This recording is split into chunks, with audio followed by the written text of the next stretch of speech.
Hello दोस्तों, स्वागत है आपका हमारे यूट्यूब चैनल याहू बाबा पे। ये हमारा बूटस्ट्रैप कोर्स से रिलेटेड 6 ट्यूटोरियल है और इस कोर्स में आप बूटस्ट्रैप की क्लास सीखने वाले हैं जिसका नाम है ऑफसेट। इसे पिछली 3 वीडियोस में हमने देखा कि अगर हम बूटस्ट्रैप की हेल्प से कोई वेबसाइट का लेआउट बनाना चाहते हैं तो बेसिकली हमारे को 3 क्लासेस आनी चाहिए, कंटेनर, रो और कॉल। इन तीनों की हेल्प से आप एक कंप्लीट वेबसाइट का लेआउट रेडी कर सकते हैं। और इस वीडियो में जो हम टॉपिक कवर करने वाले हैं और आगे आने वाली 3-4 वीडियोस में जो हम टॉपिक कवर करेंगे, वो जितने भी टॉपिक्स होंगे वो सारे कॉल क्लास जो है हमारी इसकी हेल्पर क्लासेस होंगी। जैसा कि हम इस वीडियो में भी कवर करने वाले हैं एक ऑफसेट क्लास, ये भी हेल्पर क्लास है कॉल क्लास की। आइए उसको समझते हैं। देखिए, इससे पिछली वीडियो में मैंने आपको बताया था बूटस्ट्रैप के अंदर जो क्लास होती है रो, वो 12 कॉलम के ग्रिड सिस्टम में डिवाइडेड होती है। मतलब कि उसके अंदर 12 कॉलम्स का एक ग्रिड होता है। मान लीजिए मैंने एक रो क्लास ली और उसके अंदर मैं एक 4 कॉलम का एक डिव क्रिएट करना चाहता हूं। तो देखिए, उसके लिए मैं यहां पर क्लास लगाऊंगा कॉल md4, जिसकी हेल्प से जो ये ऊपर 4 कॉलम आपको दिख रहे हैं इतनी विड्थ यहां पे आ जाएगी। अब आपको मालूम है कि जब भी हम कोई फर्स्ट डिव क्रिएट करेंगे तो वो यहीं से स्टार्ट होगा 1 से। मगर मैं यहां पे क्या करना चाहता हूं, मैं चाहता हूं ये 3 कॉलम की स्पेस छोड़ के स्टार्ट हो, मतलब कि यहां से कुछ इस तरीके से। तो यहां पर जो मैंने ये 3 कॉलम की स्पेस छोड़ी है, मतलब कि यहां से जो आप 3 कॉलम का गैप देख रहे हैं, अगर मैं इस वाली कॉल क्लास पे लगाना चाहता हूं तो इसके लिए हमारे पास यहाँ पे आती है ऑफसेट क्लास। तो यहां पर मैं लगाऊंगा एक ऑफसेट क्लास जिसका नाम है ऑफसेट md3। यहाँ पे जो ऑफसेट है उसका मतलब है कि गैप छोड़ना है लेफ्ट साइड से, और यहाँ पे 3 कॉलम का। और md का मतलब है कि मीडियम स्क्रीन तक ये ऑफसेट काम करेगा और उससे नीचे वाली स्क्रीन पर ये ऑफसेट काम करना बंद कर देगा। मैं एक एग्जाम्पल आपको और दिखाता हूँ। मान लीजिए मैं यहाँ पर एक डिव और क्रिएट करना चाहता हूँ, मगर मैं चाहता हूँ यहाँ पर उसके पास 2 कॉलम का गैप रहे, कुछ इस तरीके से। यहाँ देखिए मैंने कॉलम बनाया कॉल md3 और यहाँ पे जैसे कि आप देख रहे हैं यहाँ पर 2 कॉलम का गैप है। अब ये 2 कॉलम का अगर मैं गैप देना चाहता हूँ तो मुझे इस वाली कॉल क्लास पे एक क्लास और लगानी पड़ेगी जिसको मैं कहूंगा ऑफसेट md2। टू इसलिए क्योंकि यहाँ पर मैं सिर्फ 2 ही कॉलम का गैप देना चाहता हूँ। तो यही मतलब होता है हमारा ऑफसेट का। अब इसके बाद हम देखते हैं कि अलग अलग स्क्रीन के साइजेस के अकॉर्डिंग ऑफसेट की कौन कौन सी क्लास हमारे पास अवेलेबल है। देखिए, जैसे कि मैंने आपको पिछली 2 वीडियोस में बताया कि बूटस्ट्रैप के अंदर अलग अलग 5 तरीके की मीडिया क्वेरी लिखी गई है। मतलब कि 5 अलग अलग स्क्रीन साइजेस के अकॉर्डिंग मीडिया क्वेरी लिखी गई है, जिसमें जो सबसे पहला है वो है एक्स्ट्रा लार्ज, फिर है लार्ज, मीडियम, स्मॉल और एक्स्ट्रा स्मॉल। आई मीन सारी स्क्रीन के रिलेटेड जो हमारे पास ऑफसेट की क्लास है वो भी अलग अलग है, कुछ इस तरीके से। यहाँ देखिए एक्स्ट्रा लार्ज पे हम यहाँ पर लगाएंगे ऑफसेट -XL, एक्सएल मतलब एक्स्ट्रा लार्ज, फिर हाइफन, यहाँ पे हम एक नंबर देंगे जो कि ग्रिड नंबर होगा, और इस ग्रिड नंबर की जो स्टार्टिंग होगी वो होगी 0 से 11 तक। मतलब कि हाईएस्ट जो नंबर रहेगा इसमें वो है 11। इसी तरह लार्ज स्क्रीन के लिए हमारे पास जो ऑफसेट क्लास है वो है ऑफसेट -LG ग्रिड नंबर। फिर उसके बाद मीडियम के लिए MD ग्रिड नंबर। इसी तरह स्मॉल के लिए भी है ऑफसेट SM ग्रिड नंबर। यहाँ एक्स्ट्रा स्मॉल के लिए हमारे पास कोई भी ऑफसेट क्लास नहीं है। ये जितनी भी ऑफसेट क्लास हैं ये सारी रिस्पॉन्सिव क्लासेस हैं। ये वर्क कैसे करती है, मान लीजिए मैंने किसी डिव पर अगर लगा दी ऑफसेट MD और यहाँ पे कोई भी उसको एक नंबर दे दिया ग्रिड नंबर, तो इससे होगा क्या, मीडियम स्क्रीन से जितनी ऊपर वाली स्क्रीन है, मतलब कि एक्स्ट्रा लार्ज, लार्ज और मीडियम जितनी भी हैं, उन सब पे ये ऑफसेट जो है काम करेगा, जितना भी मैंने यहाँ पे नंबर दिया होगा। और जैसे ही मीडियम स्क्रीन से नीचे वाली स्क्रीन आएगी, मतलब कि स्मॉल या एक्स्ट्रा स्मॉल, तब वो ऑफसेट काम करना बंद कर देगा। और अगर आप चाहते हैं कि जो ये हमारी ऑफसेट क्लास है ये रिस्पॉन्सिवली वर्क ना करे, अगर आपने कोई भी एक ऑफसेट सेट कर दिया तो वो कोई भी स्क्रीन हो, एक्स्ट्रा लार्ज से लेकर एक्स्ट्रा स्मॉल तक, वो सभी पे ऑफसेट सेम वर्क करे, तो उसके लिए भी हमारे पास एक क्लास आती है जिसे हम बोलते हैं ऑफसेट ग्रिड नंबर। यहाँ पे जो ग्रिड नंबर होते हैं वो थोड़े अलग होते हैं, यहाँ पर होते हैं 1 से 12 तक। तो ये वाली जो हमारी क्लासेस हैं ये रिस्पॉन्सिवली वर्क करती हैं और ये विदाउट रिस्पॉन्सिव। तो आइए शुरू करते हैं प्रैक्टिकल और देखते हैं कि हम कैसे इस ऑफसेट क्लास को यूज कर सकते हैं। यहाँ देखिए वेब एडिटर के अंदर मैंने अपना प्रोजेक्ट फोल्डर ओपन कर लिया जिसका नाम है लर्न बूटस्ट्रैप। इसके अंदर हमारे पास यहाँ पे एक CSS का फोल्डर है जिसके अंदर हमने बूटस्ट्रैप की फाइल को रखा है, और यहाँ पे हमने एक एक्स्ट्रा फाइल भी बनाई है जो हम इस प्रोजेक्ट में यूज करने वाले हैं, जिसका नाम है style.css। और जो हमारी फाइल का नाम है वो है offset.html। जो यहाँ पर हमने style.css लगाई है, मैं उसके भी आपको एक बार दिखा देता हूँ ओपन करके। ये देखिए, यहाँ पर मैंने कंटेनर को एक बॉर्डर लगाया 5 पिक्सल ब्लैक का, रो को भी 3 पिक्सल रेड कलर का एक बॉर्डर लगाया, और यहाँ पे 3 अलग अलग बैकग्राउंड कलर के लिए क्लासेस भी बनाई है, पिंक, ऑरेंज और ब्लू। मैं आपको यहाँ पे दिखाता हूँ अपना HTML का पेज। ये देखिए, ये हमारा बेसिक HTML का सिंटैक्स है। अब यहाँ पर मैंने सबसे पहले यहाँ पर ऊपर मेटा टैग लगाया व्यू पोर्ट, और इसके नीचे हमने यहाँ पर अपनी बूटस्ट्रैप की CSS वाली फाइल लगाई है और उसके बाद हम अपनी फाइल लगाई है style.css। अब यहाँ पर आकर सबसे पहले मैं एक कंटेनर बना लेता हूँ और इसके अंदर एक रो क्लास बना लेता हूँ। इसके अंदर आकर मैं यहाँ पर अभी एक डिव लेता हूँ और उस पर कॉल क्लास लगा देता हूँ। देखिए मैंने यहाँ पर क्लास लिए call-5। मैंने यहाँ पर MD वगैरह कोई भी मीडिया क्वेरी का जो क्लास नेम होता है उसको पास नहीं किया है। अब इसके अंदर मैं यहाँ पर कुछ टेक्स्ट भी डाल देता हूँ। देखिए मैंने 10 वर्ड का एक पैराग्राफ ले लिया। मैंने यहाँ पर जो अपनी क्लास बनाई है बैकग्राउंड कलर के वो भी पास कर देता हूँ। देखिए जैसे मैंने पिंक नाम की क्लास बनाई है उसको मैंने यहाँ पे पास कर दिया। अभी मैंने यहाँ पर कोई भी ऑफसेट क्लास पास नहीं की है। अभी मैं जस्ट आपको इतना ही पहले डिज़ाइन जो है ब्राउज़र में चेक कराता हूँ। मैं यहाँ पर आया और पेज को रिफ्रेश किया। ये देखिए यहाँ पर आप देख रहे हैं call-5 जो हमने यहाँ पर क्लास लगाई है वो कैसे वर्क कर रही है। अब मैं यहाँ पर ऑफसेट देता हूँ और ऑफसेट भी कितना 3 कॉलम्स का।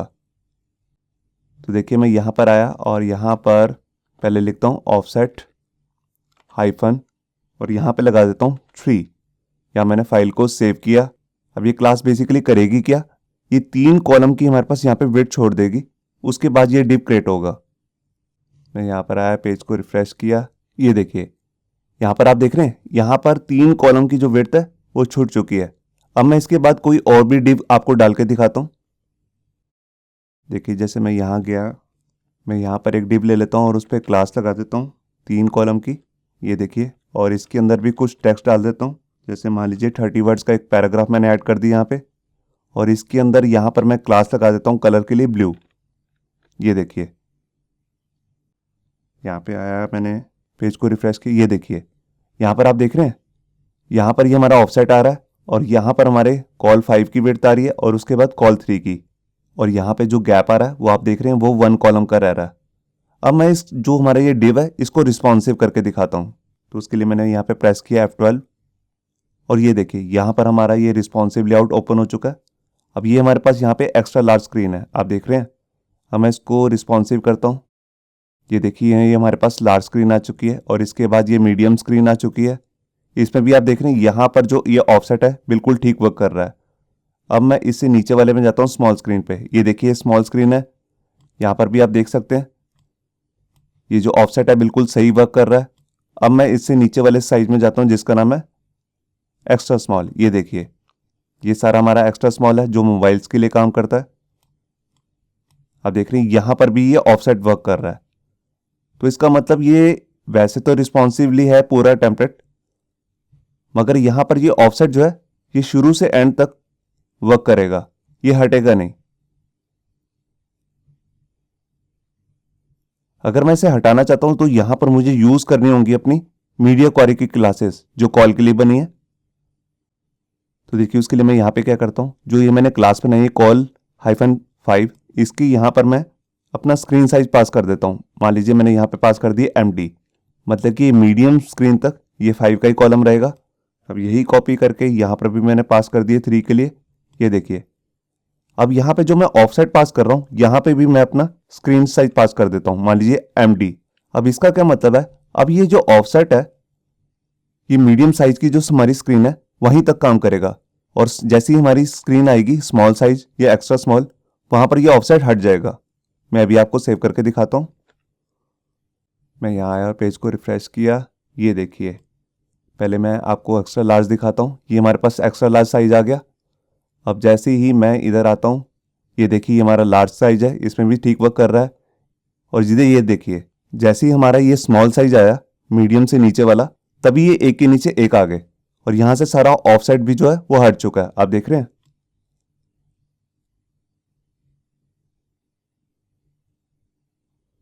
ये ऑफसेट यहीं तक काम कर रहा था मीडियम स्क्रीन तक। आप ऊपर साइज भी देख सकते हैं, मीडियम साइज का आ रहा है साइज यहाँ पर। और जैसे ही मैं इससे नीचे वाले साइज में जाता हूँ तो ये एक के नीचे एक आ गए और यहाँ से ऑफसेट भी हट चुका है।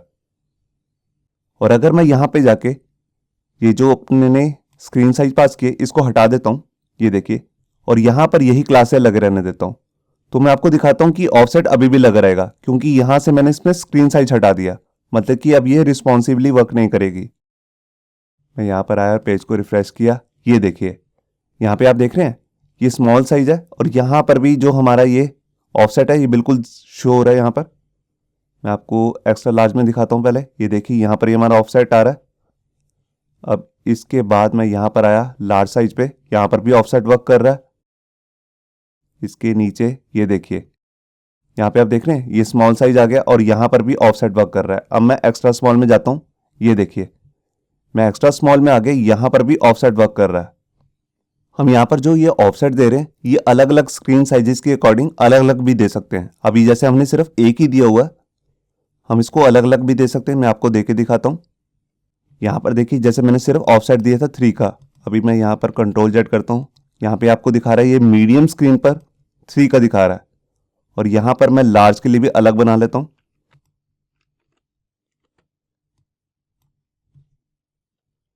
और यहाँ पर दे देता हूँ 1। अब ये लार्ज स्क्रीन पर जो ऑफसेट है ये सिर्फ 1 का रहेगा और मीडियम स्क्रीन पर ये हो जाएगा 3 का। मैं आपको फाइल को सेव करके दिखाता हूँ। मैं यहाँ पर आया, पहले पेज को एक्स्ट्रा लार्ज में ले जाता हूँ। अब यहाँ पर फाइल को रिफ्रेश करता हूँ। ये देखिए यहाँ पे आप देख रहे हैं एक्स्ट्रा लार्ज हो या लार्ज, यहाँ पर ये एक कॉलम का यहाँ पर ऑफसेट आ रहा है। अब मैं यहाँ पर इसको छोटा करता हूँ और मीडियम स्क्रीन पर दिखाता हूँ आपको। ये देखिए जैसे ही मैं मीडियम स्क्रीन पर आया तो ये ऑफसेट बढ़ चुका है। अब यहाँ पर 3 कॉलम का हमारे पास यहाँ पे ऑफसेट आ रहा है, और इससे अगर मैं नीचे और छोटा करूँ तो ये देखिए यहाँ से ये ऑफसेट हट चुका है, क्योंकि हमने जो लास्ट ऑफसेट लगा रखा था वो था मीडियम स्क्रीन तक। तो मीडियम स्क्रीन के जैसे ही ये नीचे डिज़ाइन आया तो ऑफसेट ऑटोमेटिकली हट जाएगा। ये देखिए ये हमारी एक्स्ट्रा स्मॉल साइज हो गया, ये स्मॉल है, ये देखिए, और ये हो गया हमारा लार्ज और एक्स्ट्रा लार्ज। आप देख रहे हैं। तो जैसे अभी हमने ये ऑफसेट है सिर्फ पिंक वाले डिव पर लगा रखा है, मैं एक रो में जितने मर्जी डिव आ रहे हैं सभी पे लगा सकता हूं। अब देखिए जैसे हमारे पास यहाँ पे दूसरा डिव है ब्लू वाला, इस पे भी मैं एक ऑफसेट लगा लेता हूं। मैं यहाँ पर आया और इस क्लास को कॉपी कर लेता हूं और यहाँ पर इसको ऑफसेट दे देता हूँ 2 का। ये देखिए यहाँ मैंने फाइल को सेव किया और यहाँ पेज को रिफ्रेश किया। ये देखिए यहाँ पे आप देख रहे हैं यहाँ पर भी हमारे पास ऑफसेट आ चुका है। मैं आपको एक्स्ट्रा लार्ज में दिखाता हूँ। ये देखिए एक्स्ट्रा लार्ज है, यहाँ पर 1 कॉलम का ऑफसेट आ रहा है और यहाँ पे 2 कॉलम का। अब मैं इसे छोटा करता हूँ। ये देखिए जैसे ही मैंने इस वाले कॉलम पे आया, मतलब कि मीडियम स्क्रीन पर, तो यहाँ पर जो ऊपर वाला कॉलम है आप देख रहे हैं पिंक वाला, इसका यहाँ पे ऑफसेट हो चुका है 3, और उसके बाद यहाँ पर हमारे पास जो ऑफसेट आ रहा है मीडियम स्क्रीन के लिए ब्लू वाले के लिए वो है 2 का। आप यहाँ पे देख रहे हैं, मगर यहाँ पे जगह नहीं बची। जगह क्यों नहीं बची? क्योंकि पूरी जो कैलकुलेशन है एक रो में 12 की हो सकती है हाईएस्ट, और ये कैलकुलेशन 12 से एक्सीड कर चुकी है, इसलिए ये नीचे आ चुका है। आप यहाँ पे देख सकते हैं यहाँ पर 3 कॉलम का गैप है, उसमें ये 5 कॉलम की विड्थ ऐड होगी 8 + 3। ब्लू वाले की जो हमारे पास विड्थ है वो है 3 कॉलम की, तो टोटल विड्थ बन गई 11 में हमने 2 और ऐड कर दिए, तो टोटल विड्थ जो होगी एक रो के अंदर वो होगी 13। तभी ये नीचे आ चुका है। आप देख रहे हैं। अगर मैं एक की विड्थ कम कर दूं, मान लीजिए जो पिंक वाला है इसकी विड्थ 5 से हटा के 4 कर देता हूं। देखिए मैं यहां पर आया और मैंने इसको कर दिया 4। या मैंने फाइल को सेव किया और ये देखिए यहां पर अब ये सही दिख रहा है आपको मीडियम स्क्रीन पर। ये हमारे पास एक्स्ट्रा लार्ज में आ गया, बिल्कुल सही दिख रहा है। ये हमारे पास आ गई लार्ज स्क्रीन और ये मीडियम स्क्रीन, और इसके बाद जैसे ही मैं आऊँगा अपना स्मॉल स्क्रीन पे ही तो एक के नीचे एक आ गया, यहाँ से ऑफसेट अब ऑटोमेटिकली हट जाएगा, और ये हमारी आ गई एक्स्ट्रा स्मॉल। तो आपने देखा कि ऑफसेट कैसे काम करता है। तो हमें कई बार गैप देने होते हैं, मतलब कि बीच में हमें कुछ रखना ही नहीं है, और आपको जैसे कोई चीज़ ऐसे दिखानी है कि इधर भी कुछ नहीं है इधर भी कुछ नहीं है, बीच में दिखाना है, तो वहाँ पर हम ऑफसेट यूज़ कर सकते हैं। इससे नेक्स्ट वीडियो में हम सीखेंगे कि कैसे हम कॉलम की रीऑर्डरिंग कर सकते हैं। कभी पिंक वाले को पीछे कर देना और ब्लू वाले को आगे कर देना, इस तरह की अगर आप रीऑर्डरिंग करना चाहते हैं तो उसको मैं नेक्स्ट वीडियो में बताने वाला हूँ, तो उस वीडियो को देखना मत भूलिए। होप सो आपको ये हमारा वीडियो ट्यूटोरियल अच्छा लगा होगा। अगर अच्छा लगा है तो वीडियो को प्लीज़ लाइक करना मत भूलिए। अगर आप ऐसे ही रेगुलर अपडेट चाहते हैं तो हमारे चैनल याहू बाबा को सब्सक्राइब करना मत भूलिए। Thank you.